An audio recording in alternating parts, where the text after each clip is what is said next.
දිට්වා සුලිකුණාටුව හමුවේ පැවති ගංවතුර අපදා තත්ත්වයේ හේතුවෙන් කොටිකාවත්ත සහ කොළොන්නාව ප්‍රදේශවල නිවාස විශාල ප්‍රමාණයකට හානි සිදු වූ අතර කොටිකාවත්ත ප්‍රදේශයේ වසම් 33න් 28ක් පමණ ජලයෙන් යට විය. විලේවත්ත සම්පූර්ණයෙන්ම අඩි 10ක විතර යට වුණා. යට වුණාට පස්සේ මෙච්චර කල් කුණු උඩ වෙලා තිබුණා අපිට පයින් යන්න බැරි වුණේ.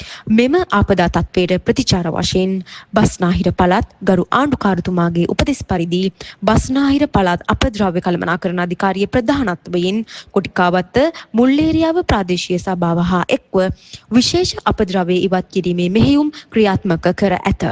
අද ඇවිල්ලා ගවුන ඇවිල්ලා ඔක්කොම සුද්ධ කරන ඇවිල්ලා ඔක්කොමවත් මේ පොතේ මාවත් පාර ඔක්කොම සම්පූර්ණ සුද්ධ කරනවා ඉතින් ලොකු වැඩක් තමයි මේ කරේ ආණ්ඩුවේ ලොකුම වැඩක් කරන තමයි කරන්නේ.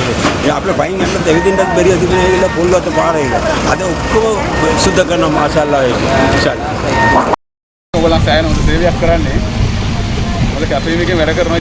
ඇත්තටම සතුටුයි ඉතින් අර ඊට වැඩි ඉක්මනට වැඩි කරගෙන යනවා. බොහොම ස්තුතියි. මෙහිදී බස්නාහිර පළාත් සභාව, පළාත් පාලන අමාත්‍යාංශය, පළාත් පාලන කොමසාරිස් කාර්යාලය, පෞද්ගලික ආයතන, එක්සත් ජාතීන්ගේ සංවර්ධන වැඩසටහන, NGO ආයතන හා එක්ව කොළඹ හා කළුතර පළාත් පාලන ආයතනවල සහයෝගයෙන් යන්ත්‍රෝපකරණ සහ ශ්‍රම බලකාය යොදා ගනිමින් පසුගිය 14 වන දින සිදු කළ විශේෂ මෙහෙයුමේදී ටොන් 1500ත් 2000ත් අතර අපද්‍රව්‍ය ප්‍රමාණයක් එකතු කර බැහැර කිරීම සිදු කර ඇති අතර මේ වන විට සමස්ත වශයෙන් ටොන් 9000කට ආසන්න අපද්‍රව්‍ය ප්‍රමාණයක් ඉවත් කර අවසන් කර ඇත.